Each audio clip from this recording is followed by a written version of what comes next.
Well, hello there and welcome. My name is Kylie Patchett and I'm your host, and welcome to the Wild and Finally Fucking Free podcast. This show is all about sharing the real and raw stories from women who have undergone midlife metamorphosis, taken a leap of faith, or broken the ties that bind them in patterns of staying stuck, small, and like their needs don't matter.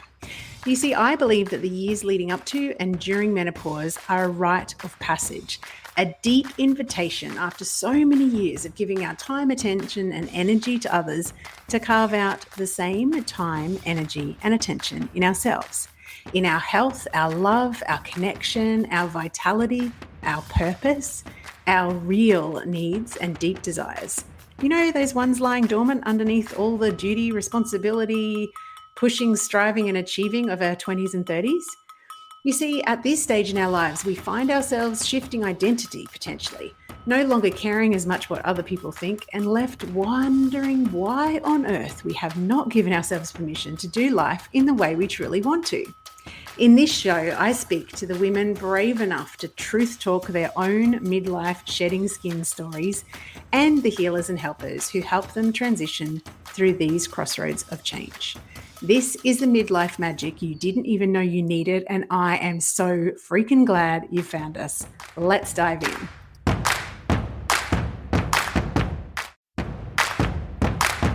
Hello, beautiful people. It's Kylie, obviously. Before we dive into this episode, I wanted to give you a little reminder that if you haven't already listened to it, episode 33 is actually me sharing a bit about my own mental health / mood journey in perimenopause and how it has woken me back up to the fact that I had quite forgotten to look after some of my really basic human needs. Like, I don't know, good sleep hygiene, making sure I was eating regularly and my blood sugar was even, and taking time out to have fun and to rest.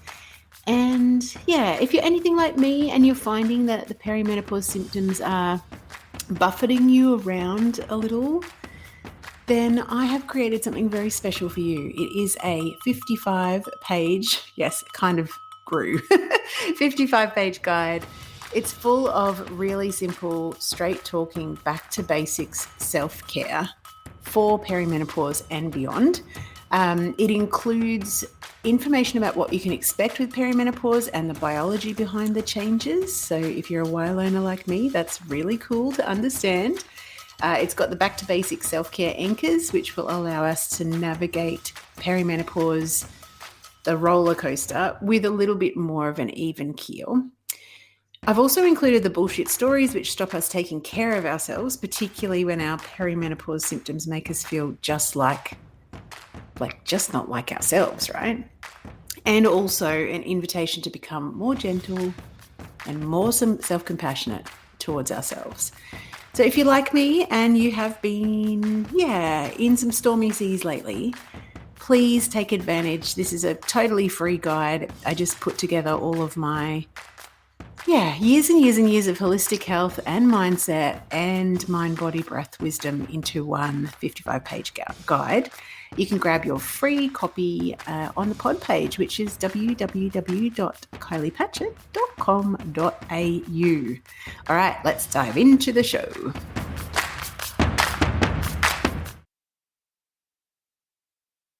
Hello, everyone. Welcome to Wild and Finally Fucking Free. I have a return guest today for the very first time. Very exciting.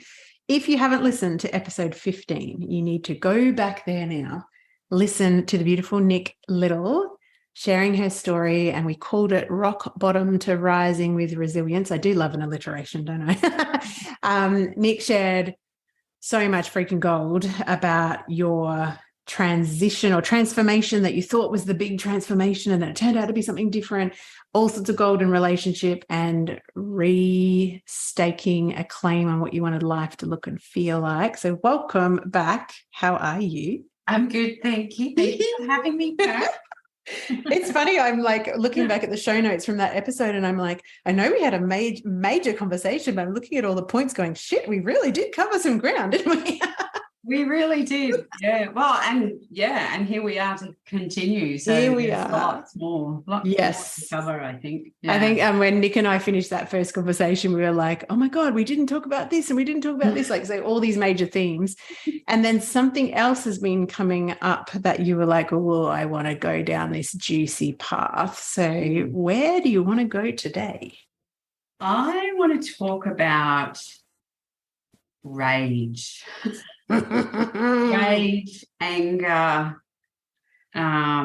because I think it's an experience of perimenopause. Yep.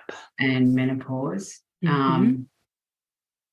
And I think women are, we've been demonized for our anger and our rage over the years.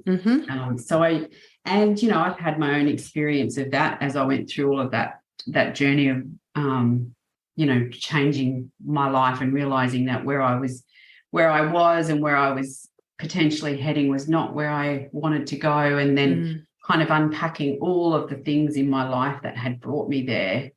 And I was so fucking angry at a lot of it that I'd bought into, a lot of the lies that that get leveled at women about what our lives are supposed to look like. And it really took me a long time to unpack it and understand it and be comfortable. And I think I'm still working on it, because there are moments where I'm like just still really angry at the world. So yeah, I thought I'm quite sure that there's other women out there that experience anger and, maybe don't talk about it, discuss it, because, for some reason, there's a shame attached to it. Well, we're taught that that's not the expectation of a girl. If we talk about like what we're expected to be like that as good girls. Give us a smile, love. Yeah, give us a smile, love. Don't you look pretty? It's all about being like visually and behaviorally pleasing to other people. Yeah, and anger's not part of that picture, right? No. And what I've discovered along the, because I'm now I don't think I kind of, and we'll go into it, but I kind of feel like I've come to a place now where the rage and the anger that I was almost frightened of, because I didn't really want it to leak out. I didn't want it to impact other people.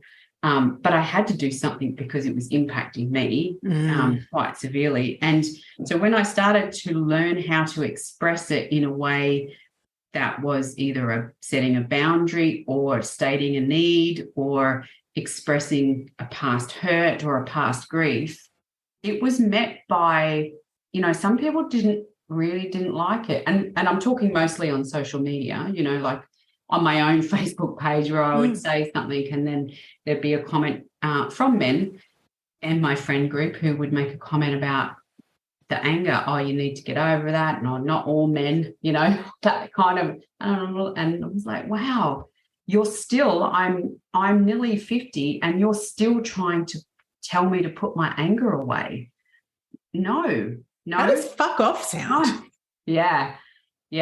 So I think it's something that it's an individual journey through understanding our own anger and then being okay with it and being able to express needs, set boundaries comfortably, and being okay with it, like not being ashamed. Like my anger is and was valid. That's end of story.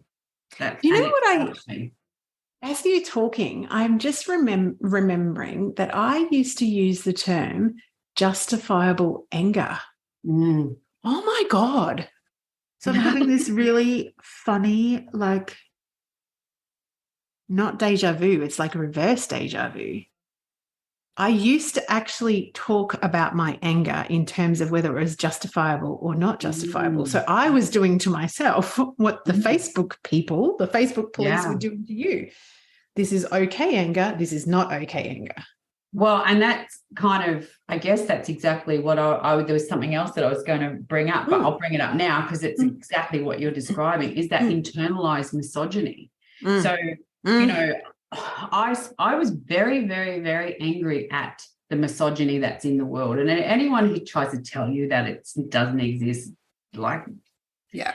take your head out of your ass, because the world that's the fabric of our society, Yeah. right? Yeah.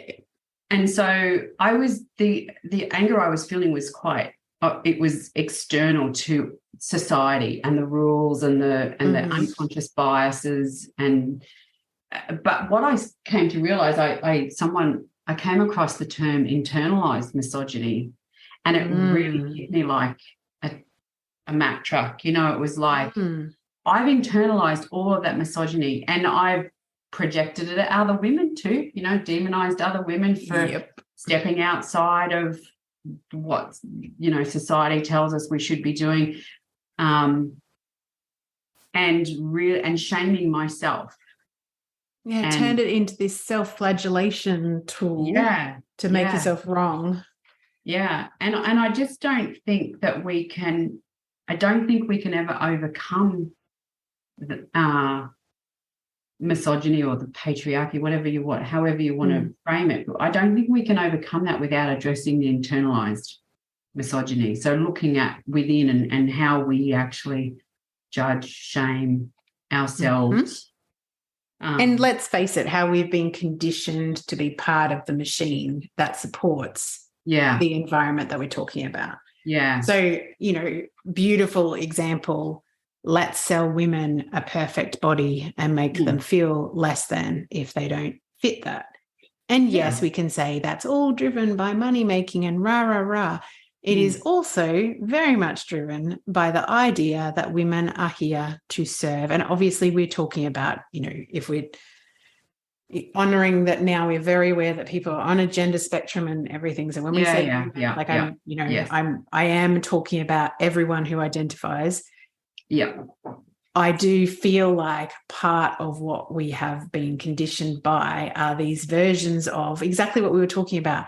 The way to be an attractive or good woman / girl is to be pleasing to the eye, be a particular way, be submissive, be this, be that. And I feel like when our very nature is trying to be squashed into these things, it's very fucking natural to feel angry about that. Like we literally, you know, actually from now that you've studied psychology, if I was to say to you, what is the purpose of anger? Because you know, all emotions have a purpose. What is the purpose of anger? Let's go right back to the basics of like. Yeah. Well, I think so. And this isn't anything that I've learned. Yeah, I know. Psychology. This is just something that I have felt for a long time. And it's so anger, first of all, anger is the awareness of a lie. Yeah. Whether that's a lie you're telling yourself or a lie that's being fed to you. And it's also an awareness of boundaries being crossed. Yeah. So, which is kind of the same thing, but and I'm getting goosebumps. So I'm kind of going, So, you know, I can be angry at someone else and not understand why, and then go, well, you know, it's not necessarily the lie that they're telling me. It could be the lie they're telling themselves. You know, and that frustrates me because for me, and I think you can relate to this too. You want people to grow and change. There's nothing I love more than watching someone have an aha moment, or, you know, I'm one of those people that gets quietly excited about an existential crisis, because I'm like, not that I would say to someone, this is great. No, you know, not necessarily in the middle of it. Yeah. But it's kind of like, oh, wow, we've got an opportunity to grow. And then, you know, if I can be part of that for someone, then it's an honor. Yeah. So lies that people tell themselves can make us angry as well. So definitely. I love lies, awareness of lies and boundaries being crossed. Yeah, definitely. I think so. There's a couple of things that I guess what I want to do is zoom all the way out to something that you said in the very beginning. I really want this conversation to help people normalize all of the range of emotions that can start turning up stronger and stronger in the perimenopause transition. Yeah. And one of the things I found it very interesting, I've just finished doing like a self-care guide, and I did more reading and research on how menopause is framed in media, and even in the Australasian Menopause Society, and like all the big sort of sources of information. Interesting, some of them specify rage being part of the normal symptoms of perimenopause. Others say, and neither's more or less correct, but I think that it is contributing to the feeling of the rage not being okay, or whatever, not being normal, is mood swings. Oh, yeah. So mood swings to me, it really doesn't envelope my personal experience of the swings of emotion. Like, yes, it is a mood swing, but we're not on a garden variety swing. We're on a fucking swing that goes 360, and I can be upside fucking down and so fucking angry at myself or someone else that I want to rip their face off. Yeah. And I really, really, really, really strongly believe that part of the whole purpose of this transition of perimenopause is Mother Nature's very perfectly timed holding our feet to the fire of things that we cannot continue to tolerate. Yeah. Absolutely. And that's where the rage comes from, because isn't some of the rage, I don't know, rather than putting words into your mouth, I'll ask you a question. Do you feel that some of the rage is actually at yourself for falling for the lies? Oh, for sure. Yeah, absolutely. And I think it's a trap of, if you're someone who has a history or a habit of self-loathing, or, then you can internalize that anger, and it can be quite destructive. And I think for me, and I have had a tendency to do that as well over years, but I think I've always had a fire in my belly that's gone, no way, this isn't you. It's not you. Or I've, got some really good, genuine, down-to-earth, salt-of-the-earth type friends that will go, really, like, objectively, pull me up on it. But anger, I think anger and rage, that, like you said, it has a purpose, and it can motivate us. I mean, I truly 100% attribute to finishing my degree while sole parenting and, having no real clue of what my future was going to look like, and working so hard. That was driven by the anger I was starting to feel at where my life had ended up, because and it was really interesting because in my second semester I took an elective subject in creative writing, and I actually pulled some of the stuff up to share with you if you want. It was the perfect timing for me to be doing creative writing, because it gave me creative freedom to just spill and the rage out, and be praised for it. Lance the boil. And I remember sitting in class one day and I was reading out a poem or something I'd written, and one of the young girls in class, there was just silence. And one of the young girls goes, "Who hurt you?" And I just looked around and went, "The whole fucking world," And also, can we add the addendum? Oh, you'll understand. Yeah, you'll understand. She would have been in her early 20s. Oh, yeah. In 20 years' time, you come back to me. You'll know. So, so it motivated me. I'm quite sure that I wouldn't have even started the degree had I not been so fucking angry. Yeah. So it's not a bad thing. Anger is not, I totally own my anger and my rage now. And I think, but there's a balance, because there's also a balance of, you can't blame. It's not about blaming. And you can be angry and blaming, but that's a lie you're telling yourself too. If you've got to take responsibility for, the choices that you've made, and forgive yourself for, buying the lies as well. Oh my God, yes. Self-compassion and self-responsibility have been massive themes for me lately. Certainly feeling the a lot of different emotions come to the surface, and one of them has been actually rage was definitely my experience early on. I think where I'm at the moment is more anger and then grief. And I actually want to ask, because we have similar histories of parental inability to see and hear our own needs. I guess that's probably an easy way of saying it. How much of the way that you were interacted with as a child do you feel has contributed to how the rages come up and how comfortable you have been, at least in the early stages, around that?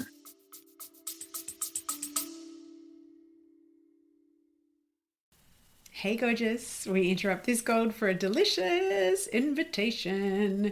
If your whole body has been whispering more lately, more voice, more truth, more satisfaction, more clients of the soulmate variety, more cash, more you, then this invitation is for you. Potent, my sister mind is officially open. This is my high touch, holy fuck, I'm ready sister mind for rebels in good girl clothing who are done outsourcing their power and diluting their magic to fit into someone else's business formula. If you have been craving a space where your strategy, your voice, and your energy all get to be offered, honored, refined, and amplified, this is it.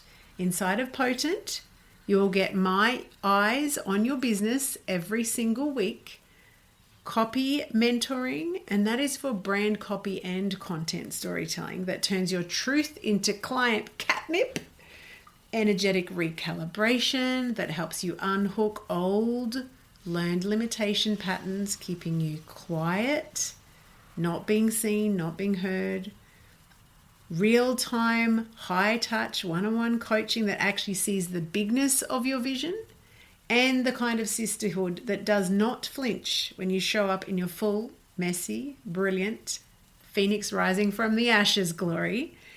This isn't surface level support. It's deep, potent, paradigm shifting work that changes who you are as a woman in business and a woman in life. We start in August. Early open access is open right now. For the month of June 2025, inside of this early access open doors period, you will receive juicy bonuses, extended payment plans, and access immediately to my entire library of storytelling gold. You'll find all the juicy details at kyliepatchett.com/potent. And we fill spaces, and there's only 10 of them, and more than likely only 5 by the time you listen to this, because by that time I will have offered them to the existing cohort, the beautiful original OG circle.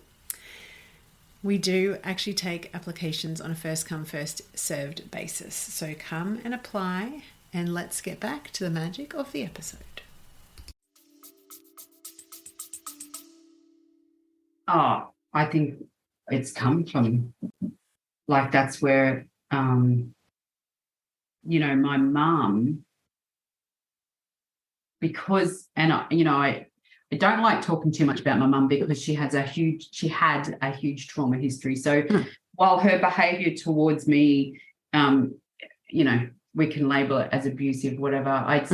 I now understand that it was her rage, and it was her trauma and her inability to fight the system. Yeah. But yeah, so my dad was misogynistic. My dad was a Freemason. Oh God. Oh bless. And I love him dearly. But yeah, he was a Freemason. And like I said in the last podcast, Dad and I talked about this a lot. Yeah. And my mum had a huge internalized rage and blamed herself for a lot of things, and that and she hated women. So, that for me, that became, she must hate me because, so yeah, there was, I can't really remember your full question, but yeah. So yeah. And so, and the pleasing, because my dad would always say to me, Dad would say, I'll always be your main love, and I'm your first love, and then anyway, but Daddy's little girl, and then and then he'll hand me over to my husband, like it was that kind of narrative that I was fed from a very young age.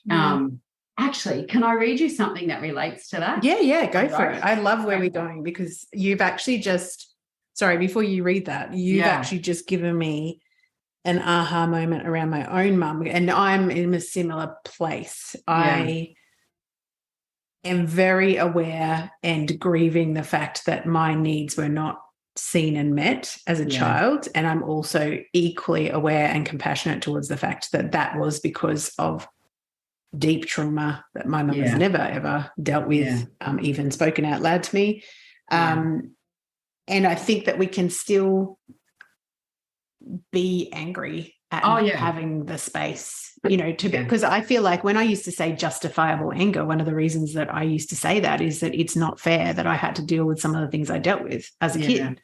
Yeah. Like that's not, I'm angry that was my experience. Yeah. Anyway, continue, because you've just given me an aha moment. Well, and that's really what I was talking about before, about how to be okay with your anger, but not projecting it outward. Yes. I'm still allowed to be angry, but I can have compassion for my parents and where they were at the time. Absolutely. But it doesn't mean that I shouldn't be angry, because I am still fucking angry. Do you know something? So we recently, when I was on the sunny coast, had dinner and we found ourselves a group of people similar age. We were talking about the mother line. Yeah. And I was like, I don't want to know about it because I have this, difficult relationship with my mum. And something that Bella said was something along the lines of, and I'm not sure if she's talking to me or you, but it was like, don't cut yourself off from the power of the generation just because of the trauma in the chain. Yeah. And I was like, boom.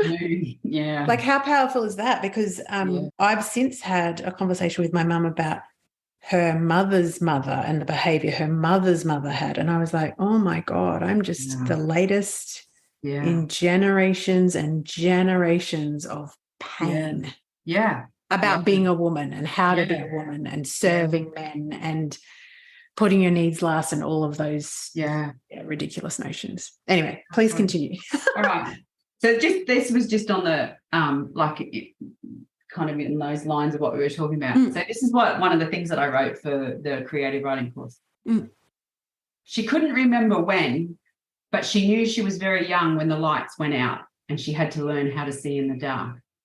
She never questioned why, only she knew that it was just the way it was, that her brother was given different promises than her when they exited the womb, that these unspoken rules of being a girl were unquestionable, that she was aware of a lie within which she merely existed and for which she could never find words for, that she was tormented by the denial of herself, that she was in a prison sentence, her only crime being born a girl. She tried so hard to be polite, to not be too loud, too bold, too opinionated, or too clever. She was secretly afraid of the wild girl within because that girl could drown oceans. That girl had the sharpest of tongues and the quickest of wits and the fiercest of fires in her belly. Her mother knew it too. The resentment was palpable. Her mother was not going to allow that defiant little bitch to step out of place. Ooh. How dare she think she had the right to be more woman than me? How dare she indeed? Oh, my God. Did you just pull that out of my head? I mean, I don't have a brother. That's the only thing that I don't relate to. Firstly, so beautifully written to put words to that feeling. And I wrote down so many words, like denial of self, polite, loud, bold, clever, like all of the things that we're being taught are the rightness. And the knowing that you were not allowed to expand past the version of womanhood that was being shown to you. Yeah.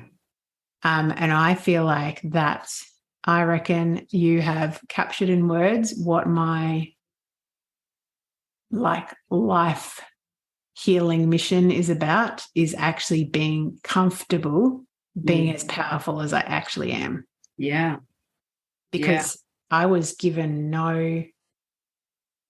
it's like, what did you say? Drown oceans? What was the ocean line? That girl called... Yeah, because the wild girl within could drown oceans. That girl had the sharpest of tongues and the quickest of wits. Yeah. Because I was very witty. I'm very witty and smart assy and oh my God, my mum hated it. She really didn't like it. Yeah. But and I think that a woman, she can be angry because she's using anger to empower herself. I really believe that. Yeah. But you have to be wise with how you use it. You can't just spit it out and bleed it out all over everybody. You know. Absolutely. I have the term sacred rage in my head, and I don't think that's my terminology. I'm very sure that I've read it, and it's actually, I think it's something to do with the story from Sarah of Magdalene that I follow on Instagram, who has equally beautiful ways of pulling feelings into these words that I'm just like, yes. Actually, I'm going to find this post because it's so aligned to what we're talking about. It's like, can I find it when I'm on my computer? That is the question. And this story is no longer available. That's very helpful. Okay, here we go. I've only screenshot or shared one of the probably 10 slides in Instagram. But she says, at midlife, the man-made machine of me stopped functioning completely, and under my feet was ever shifting and breaking ground. It felt like all I was ever doing was letting people down. And the graphic is like a woman standing right in the middle of fire. And I'm just like, this is the fire, people. This is the reality of waking up to denying yourself. And the language I've used on the podcast before is abandoning yourself, but it's like knowing that you're this, but pretending that you're that. Yeah. And just, and it becomes, like you said, it becomes so unbearable. You can't tolerate pretending anymore. And I think, I don't know, when you read, like I was saying before, reading through menopause booklets and obviously when you're looking at the scientific and medical sites, obviously they're not really talking about the feelings and the whatever. Yeah. But I'm like, we're trying to clean this transition up, which at the moment for me personally, at least, feels like I'm being pushed through the eye of a needle. That's... they're trying to pathologize it. And exactly. Tell the clinical story. I'm like, this feels very fucking uncomfortable. But I also have a deep sense that it is all this perfect natural cycle of us having the combination. I know I keep saying these things on the podcast, but it just feels so strongly, is the zero fucks to give, less tolerance for bullshit, and less emotional bandwidth, however that shows up for you, where you literally cannot continue to pretend to be anything but what you are. And I feel like the deep pain that people can experience, I don't know, there's no way that I want to diminish anyone's reality, and I'm very much very present to the fact that everybody's experience is very different, and you and I are both have the blessing to be at the time of our lives where we have we've got kids out of school. We're not, can you imagine going through this when you've got a fucking 3 or 4 year old in the house? No. Or an early teenage girl, like a 12-year-old girl? I would just be like, I'm out. I'm going to live in a yurt in some far off forest. I'm done. I can't do this. So thank God for the blessing of us arriving at this point in lives where we do have a bit more space, but also honoring that that's not everyone's, experience. Where was I going with all that? I got off track. Can we go back to, you said that you had, so Women Who Run with Wolves, one of, these key texts it's Clarissa, I can't remember her last name. Clarissa. It's Clarissa Pinkola Estes. That's it. Okay. And I don't know if I've said that right, because I've never actually heard anyone pronounce it, but that's how I've always pronounced it. Yeah. And I was saying I bought it, but both of us bought it about 20 years ago. I've lost my copy. I think I lent it to someone. I've never read it from beginning to end because it felt really heavy. And it's come up in my windshield 3 times this week. And I'm like, all right, I'm listening. I'm going to order it. I'll read. But you wanted to read us something out of that was aligned to this discussion of anger and the perfection of it.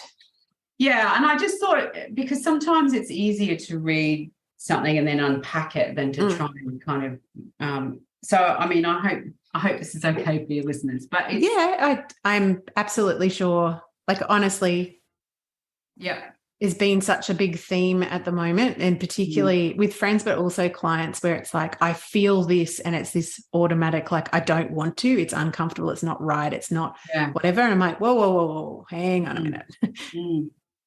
Well, interestingly, as when you were talking about that whole, removing the false self or the self that I was in my head, I had this, because I'm a visual me too, metaphor person, and I had this thing of like, so I was so frightened that if I was my authentic self, what if that's rejected, right?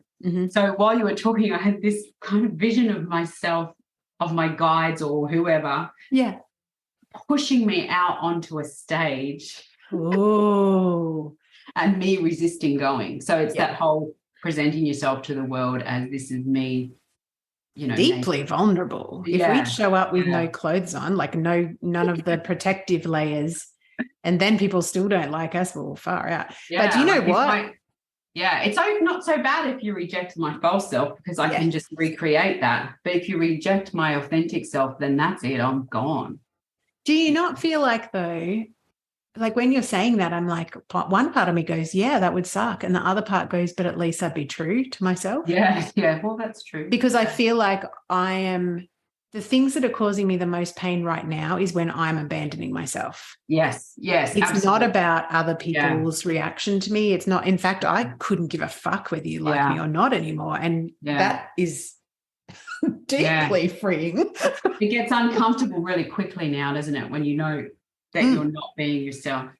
Yeah. I can't even, sometimes I was talking about this in the episode that I just recorded with Chris Emery. We're talking about voice and vulnerability and finding a voice. And I actually get a physical discomfort thing if I'm speaking anything that doesn't feel completely true.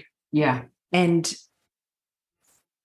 I feel like it's like what you were saying before about the anger thing. You've got to be careful how that's let out, because obviously sometimes people are not ready for the unfiltered version of me. And I have to be, aware of the responsibility that comes with that. But I also I would rather not say anything than abandon myself saying something that's not my truth anymore. True. Yeah. And again, I feel like that is a deep gift of where we are. Yeah, absolutely. That's a gift to everyone. Yeah, absolutely. All right. So you ready? Yes. So when a woman has trouble letting go of anger or rage, it's often because she's using rage to empower herself. While that may have been wisdom at the beginning, now she must be careful, for ongoing rage is a fire that burns her own primary energy. To be in this state is like speeding through life pedal to the metal, trying to live a balanced life and the accelerator pressed all the way to the floor. Neither is the fieriness of rage to be mistaken as a substitute for a passionate life. It is not life at its best. It is a defense that, once the time of needing it for protection is past, costs plenty to keep. That was the bit that got me. So when it's time, use it when you need it, and then know when to release it, let it go. So after a time, it burns intermittently hot, pollutes our ideas with its black smoke and and other ways of seeing and apprehending. Okay. The angst and torment of times past rise up in the psyche in a cyclical basis. Although a deep purging discharges most of the archaic hurt and rage, the residue can never completely be swept clear, but it should leave a very light ash, not a hungry fire. So the clearing of residual rage must become a periodic hygienic ritual, one that releases us, for to carry old rage beyond the point of its usefulness is to carry a constant, if unconscious, anxiety. Sometimes people become confused and think that to be stuck in an outdated rage means to fuss and fume and to act out and toss and throw things. It does not mean that in most cases. It means to be tired all the time, to carry a thick layer of cynicism, to dash the hopeful, the tender, the promising. It means to be afraid you will lose before you open your mouth. It means to reach flashpoint inside whether you show it on the outside or not. It means bilious, entrenched silences. It means feeling helpless, but there is a way out, and it is through forgiveness. I read that one night before I went to bed when I was working on the anger stuff. And I feel like we just dropped the mic and that's it. Yeah. Like we're done. No, let's unpack it. That's why I wanted to read it because, sometimes you just can't find the words that other people. Okay, Yeah. so there's so many things that I heard really clearly. The two things that feel the most important for me is the line about the cost, because it's like, even when you feel like the rage is justifiable, using my ridiculous terminology before, because, obviously if an emotion's turning up, it's for a reason. So let's bless our emotions, but it's at a cost to keep carrying it through. And I think the other thing that really rang through to me is this clearing and releasing of rage. So not pretending that it's a coping strategy to distract ourselves or shove it down or pretend it's not there or internalize it or any of the things that I think as younger people we are conditioned to do. And part of that is to do with the fact that our lives are very busy. We have less space, all of those things. Unless we're very, very self-aware, we may not give ourselves the time and the space and the pause to even feel what we're feeling. But to me, this is the power of telling stories, right? It's like, do we not both feel better after we've had a conversation about the fact that this is part of our experience, and here's some of the reasons why we feel, that there's a meaning to it, or that there's a purpose or a blessing or a whatever. It doesn't even have to be a good, in inverted commas, reason for it. This is why, like, sharing the reality of where we are instead of trying to zhuzh it up is so freaking important. Because, if you're listening to this and you are also experiencing deep rage, it is part, or can be, not for everybody, definitely not for everybody, but it is part of the experience. And I would say that for my anecdotal observation of myself, friends, and clients, it is often the people that have the trauma and the unmet needs as kids. And I know, if we go into trauma, everyone's got trauma, but particularly a parent that has deep wounds that's not able to resource us in some way. The reality is that we do have anger about that. And pretending it's not fucking there holds us in the pattern of not being able to be our true selves. Or that's what it feels like to me. Like, I'm like, if I'm not true to my anger and I'm not talking about it, I'm not expressing it, I'm not understanding the gift of it, I cannot get to forgiveness because I'm holding the anger. Yeah. That's so good. What rings most true to you when you read that? And you've obviously read it before as well, but what are the things that you really want to pull out of it? I think for me it was the using it. It's like consciously. Yeah, using it consciously and wisely. And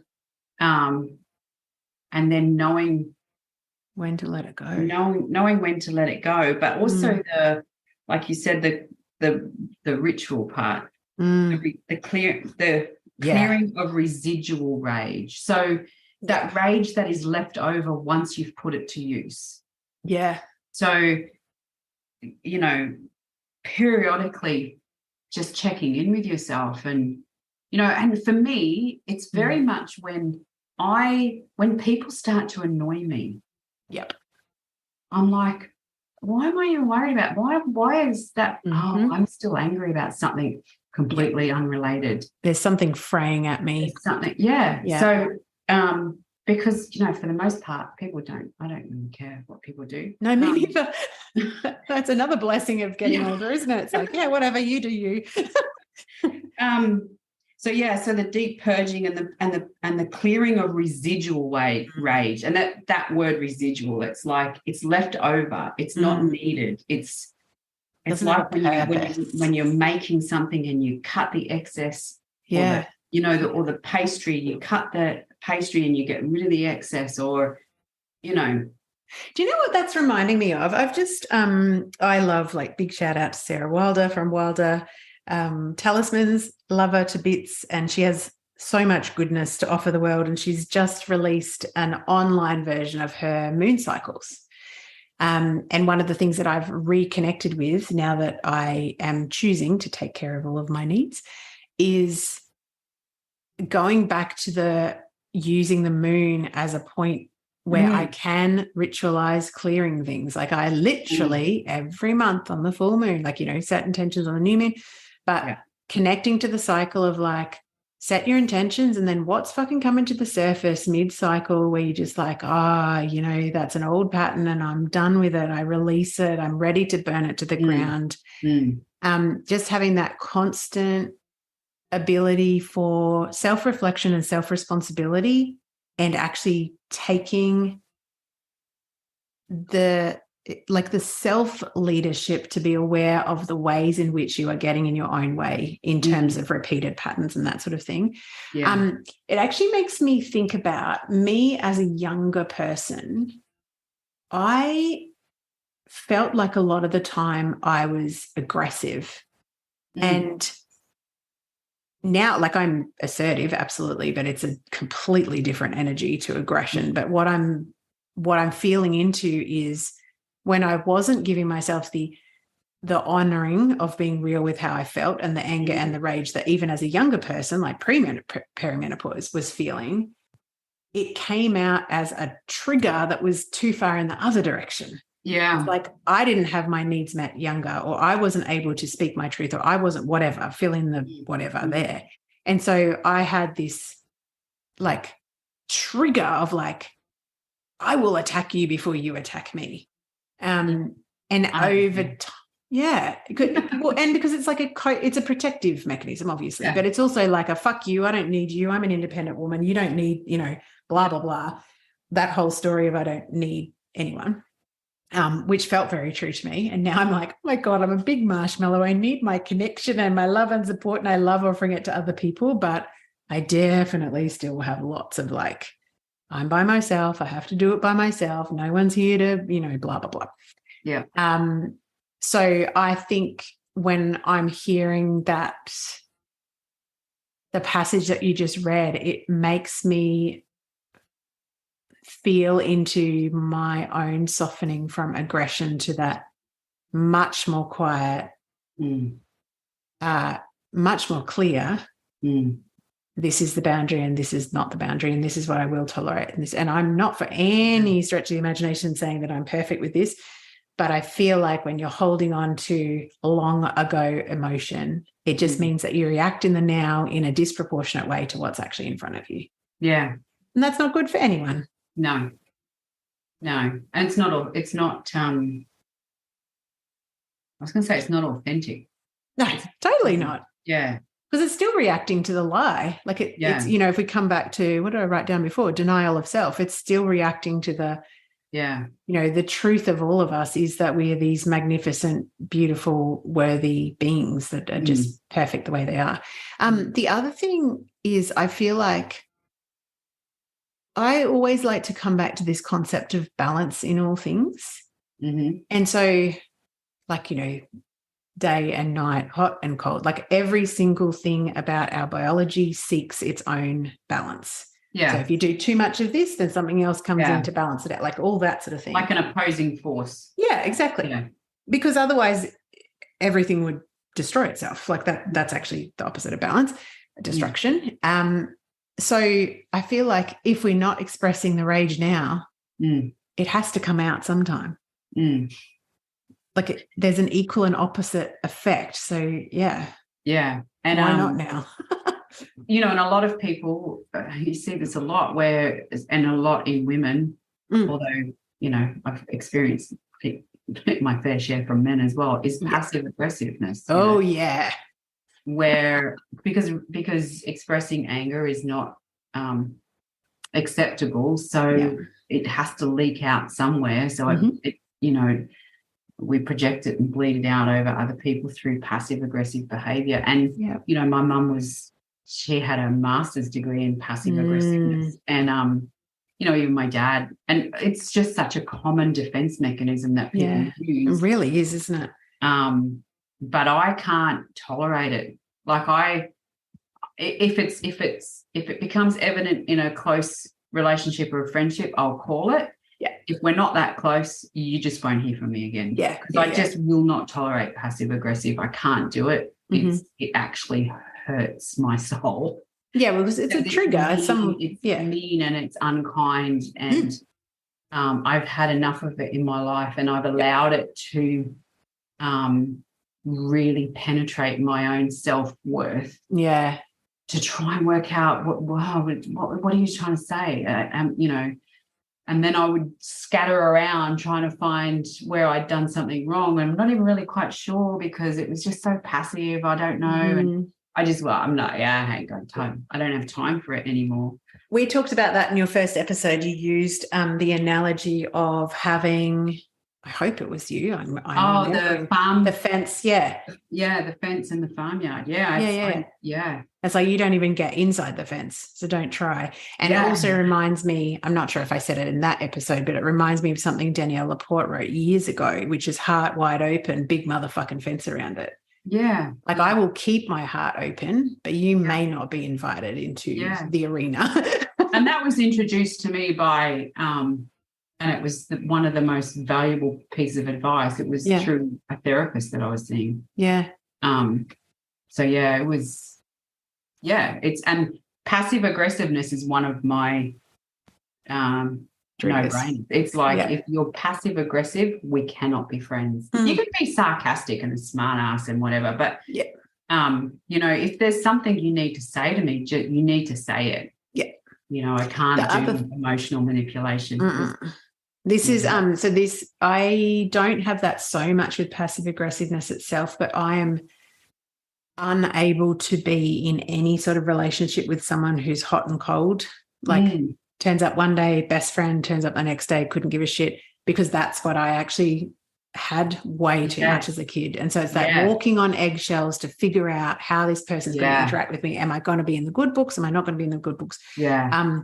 Very similar sort of feeling for me. It's just like zero chance that you're getting inside the farmyard fence. Like you just don't even bother arriving. Like 100%. And because I had the same, you know, you'd wake up, you'd never know. I would never know whether my mum was in good in a mood where she wanted to destroy me or whether or not she wanted to love me. And you would have to you come out into the kitchen in the morning and just kind of suss out where mum was. And you know, in my last relationship, it's funny how things just play out to really bring some of this stuff to the surface, because absolutely, you know, if I would get the silent treatment and I wouldn't know why, and I'd be like this, you know, and I was back to being this 12-year-old girl trying to work out what I could do to please my mum to get her affection. And I'm a grown woman in a relationship with someone who's giving me the silent treatment. I'm like, no.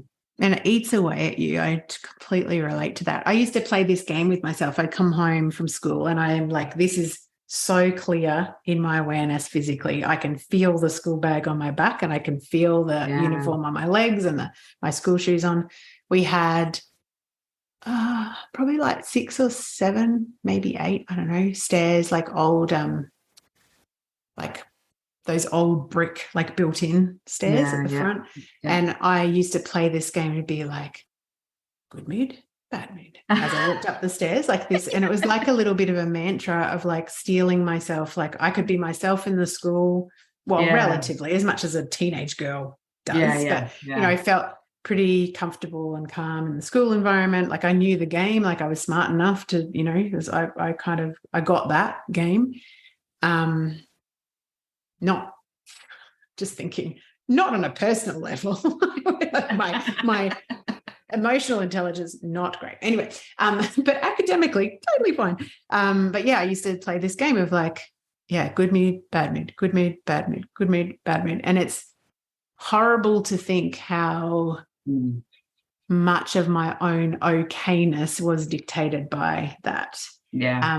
Do you know, I'm sure you do because you've studied this. My psychologist has just introduced me to the schemas, like all the different schemas. And she's like, after this, big dive into a pretty dark place that I've been in a few weeks ago now, this story of being completely unimportant, like unseen, unheard, not loved, not like really, really like fucking. I'm only laughing because that you don't matter. That you don't matter. You don't matter. And I've never used the word unimportant ever, but that was what I was sitting in for days. And I was like, whew, okay, I'm really glad that I'm not in a position where I have to pretend that I've got my shit together in a corporate job at the moment, because I totally do not have my shit together. Yeah. So I actually really allowed myself to unravel and just be in horrible, like a really, but anyway, where I was going was the schemas, one of them is emotionally deprived. Yeah. And that the pattern of the schema, and I apologize to whoever created schema therapy if I'm getting this completely wrong, but my understanding of the pattern is very much about those protective stories of like, I have to do everything by myself because then no one gets to show you you're unimportant because you're like, fuck you, I can do it by myself. And it just kind of, protective mechanism. So if you're listening and you're aware of some of these, I don't know, patterns, and they're creating pain in your present day, and you don't feel that you can unravel them yourself, or you're not courageous enough to, because I certainly have spent a lot of my life thinking if I open this fucking box, I'm not going to be able to deal with the emotion. Yeah.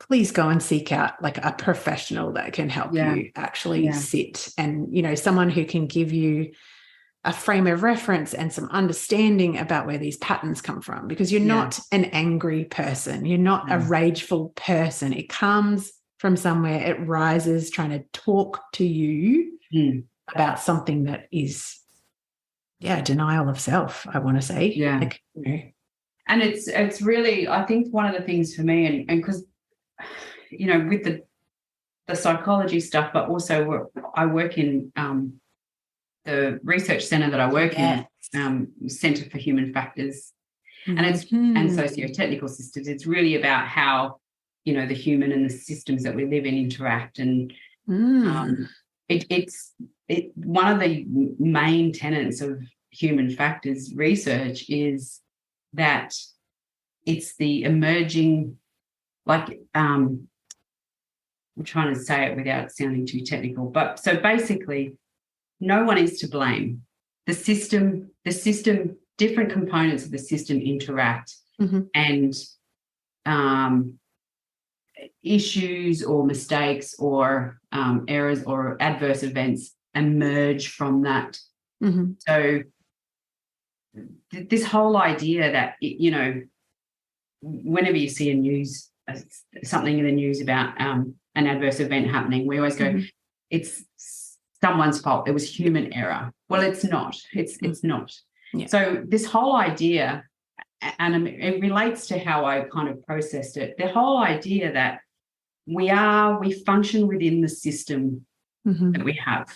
Yeah. Whether that be, you want to call it the patriarchy, whether you want to, whatever. Yeah. We are, so our rage and our anger is an emergent property of the system, of the interactions within the different, the interactions between the different components. Of the system. Yeah. So it just, for me, it's that whole it took a whole, just that weight of responsibility of I fuck everything up, or I shouldn't be angry, or, like your anger's not warranted, or, it's like, oh, okay, this is an emergent property of the system. I know that sounds very sciencey, but it is. It's we're not to blame. We are a product of our upbringing. We're a product of our the environment we live around in. us. We're a product of our environment. I just think that we need to give ourselves a break. I think as I'm hearing you speak, I'm going to look more into the human factors end of things, because I really like that perspective. I also am feeling very much so that, I don't know, years and years and years ago, I had a yoga teacher that once said to me, the very definition of stress is the difference between what you expect and what reality is. And so when I'm not ever, but, when I'm conscious of the fact that I'm creating a story about being stressed or overwhelmed or whatever, I do like to ask myself, what am I expecting to happen and what is reality? And shifting, or my invitation to myself is always more around accepting what is. And I think sometimes we can get so into trying to figure out the reasons why and wanting our state, particularly our emotional state, to be different to what it is, when actually a much more gentle and self-compassionate way of dealing with things is to just surrender to what is and to know that there is purpose behind it, and that the universe by definition likes a balance. And if we then add in what you were saying about that there is actually no one thing to blame, and certainly not ourselves, then isn't there a soft place to land where we can just be like, I'm feeling how I'm feeling. It's my responsibility to respond to how I'm feeling, absolutely, because we're always self-responsible. But to not try and push through it or pretend it's different to what it is, because that is going to cause more stress on our system than anything else. And to just be curious about it, because like you were saying about the expectations, and that's, one of the things with the human factors is we talk a lot about mental models. And, when I realized just how much of our own personal experience is based on our own mental models. And challenging all worldviews, or however you want to frame it, schemas, mental what models, we expect to be, what we find to happen, or how it should be, or what our previous experience of life is, because we function in the world based on our experiences. Absolutely. And to be able to challenge those mental models. And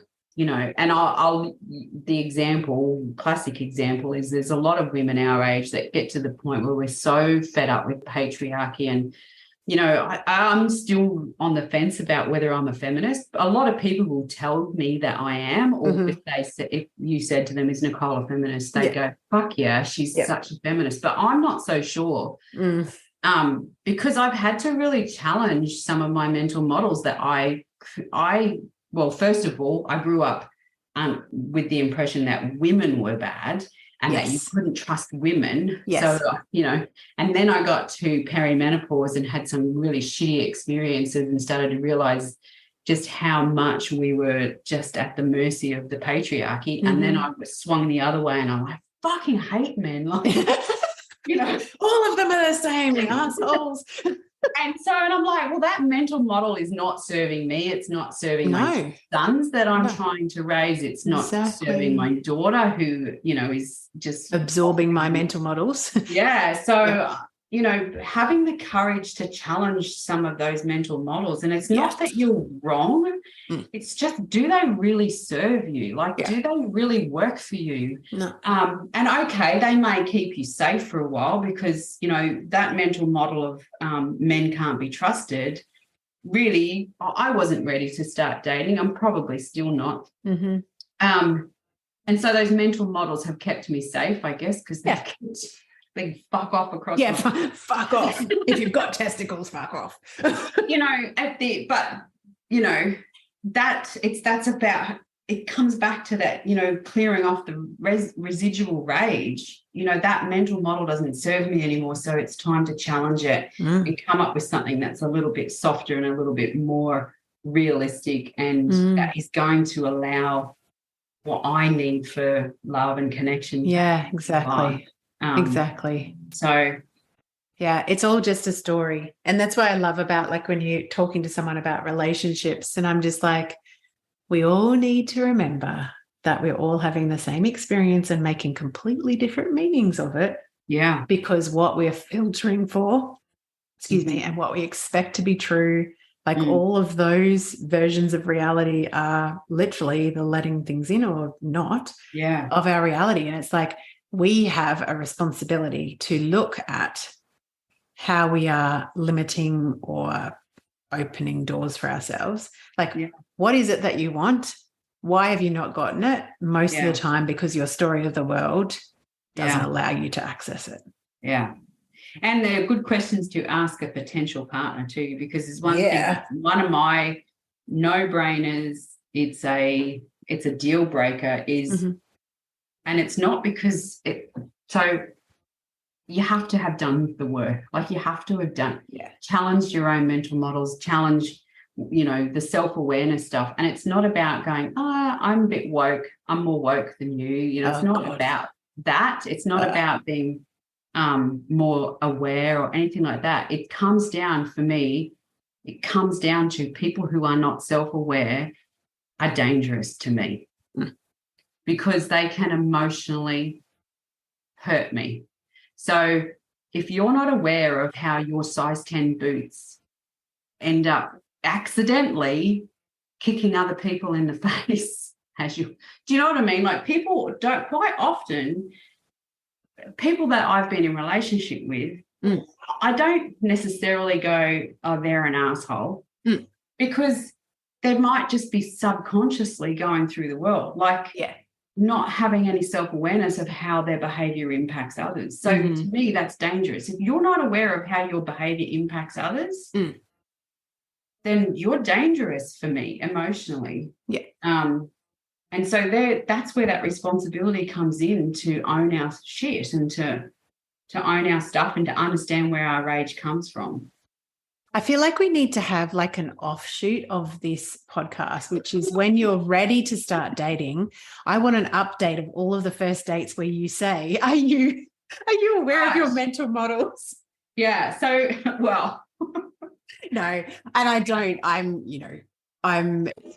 being lighthearted about it and totally honoring the fact that I love hearing when women, because to me that's a boundary again, right? Yeah. You get in the fence if you've got self-awareness and self-responsibility, and you do not get anywhere near the property if you don't. And that's the boundary I set for myself, because A, I understand that I'm worth that, but also B, I am no longer available for putting myself in harm's way. Yeah.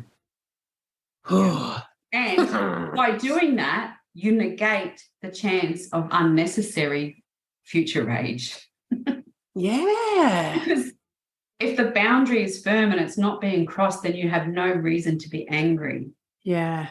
So while anger and rage is an awareness of a boundary being crossed, it's also an awareness of where we've allowed the boundary to be crossed. Oh shit, yeah.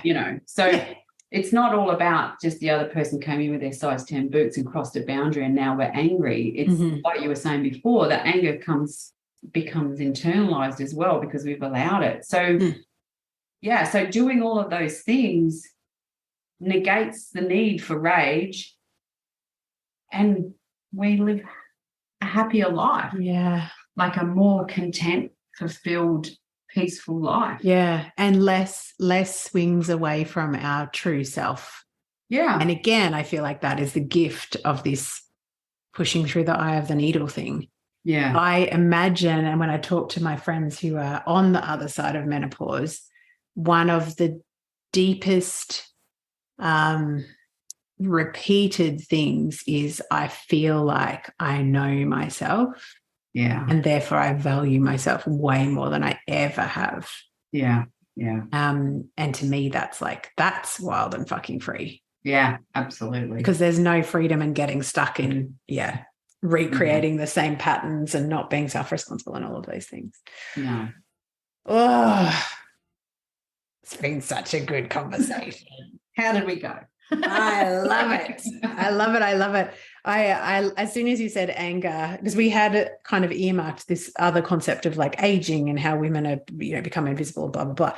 And then when you said anger, I was like, oh my God, this is so in line with so many things that are in my field at the moment. And I do feel like it's, like I said, it's like this, can we not downplay this rage to just try and minimize it to mood swings? Because mood swings feels a little bit less powerful. And can we not just prescribe antidepressants to deal with it? Oh, please no. And not taking away from, so it has to come with the caveat. 100%. Yes, antidepressants have a place. Absolutely. All psychiatric medication has a place. But my experience with my GP, and I love my GP, but when I went in and explained to her how I was feeling, really tired, foggy brain, was angry all the time, blah, blah, blah, her go-to was antidepressants. And I said, no, I actually think I need to sit with all of this and what it is. I just, like at the time, I wanted some hormone therapy. She said, no, you're not quite 50 yet, so we don't. But so her go-to was the antidepressant. And I said, but I'm not depressed. She said, yes, but it will address some of those symptoms. And I'm like, but you're just pushing it away again, But also you're not, this is a parallel conversation to the one that I've had before with Jodie Priest, who was an early guest on this show. And she shared in her interview about having a similar conversation. Hers was right at the end of breast cancer treatment where and she actually she listened to her body and chose not to have her final round or final 2 rounds of I treatment. listened to that episode. And she actually said to her doctor, and it's almost word for word what you just said, no, I feel like I need to experience this fully. And there was like a very strong and wise knowing and anchor in her, similar to what you're saying, that as much as this is painful, it's necessary, and there is an equal and opposite amount of benefit, blessing, growth, whatever you want to call it on the other side of it. And also very much saying that I am very aware that statistically suicide rates for 45 to 55-year-old women are the highest growing group of suicide statistics. And I would hazard a guess, and obviously this is not with a science or evidence-based hat on, but I would hazard a guess that some of that is to do with the experience of perimenopause. And depending on, like if we were going through this rage, like I said before, with teenage girls or dying parents or like a, major life stress on top of it, I would say that I would be dealing with things a lot less ably. So whilst for us, the right decision right now at this point in time is to sit in the fire. And that's not to say that I wouldn't accept antidepressants or any other kind of medication at another time. Because I have friends that take small doses, and they said that it's made a huge difference. But for right now, I really felt that, and I took this year off study specifically to I don't even know what the word is, integrate, to make some more space. Rest when I need to, all that stuff. So, anyway, we could keep talking forever. We better not. I am so bad at some of my interviews lately have been like an hour and a half. I'm like, oh my goodness. Okay. We will behave ourselves. We may well have Nick back for a third episode. Thank you so much for your wisdom. Thank you so much for having me. I love these conversations. I keep putting it out there. Someone teach me how to just earn an income from just interviewing 24/7. No, not 24/7, but as my mate, because I just think sharing our experiences and sharing our stories is so deeply healing for us, but also for the people that are in a similar journey or around someone that's in a similar journey. Yeah. And I absolutely feel like we should have a shout out to the men who are walking alongside women in the middle of this, like my husband, who I turned around to him the other day and said, only 4 or 5 more years. And he's like, like deer in the headlights. And I was like, I am so grateful. I'm so grateful that you are this calm in the storm of this perimenopausal sea.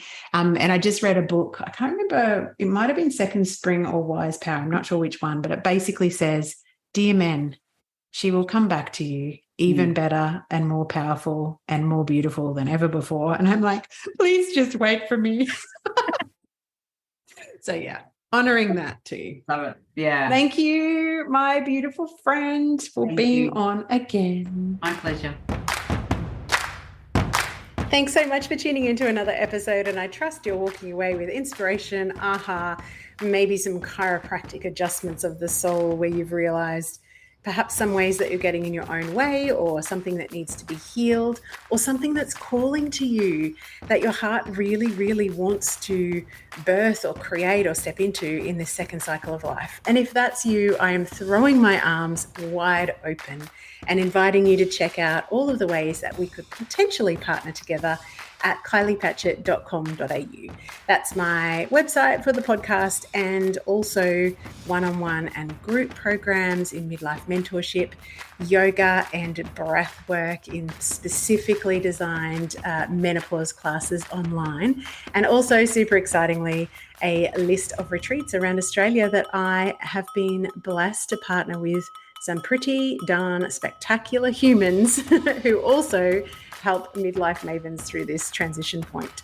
So if you are looking for some support, some community, some tools, just a safe place to actually reconnect to who you are, what you want, and come home to your own power and magnificence, I would love to welcome you into any one of those containers.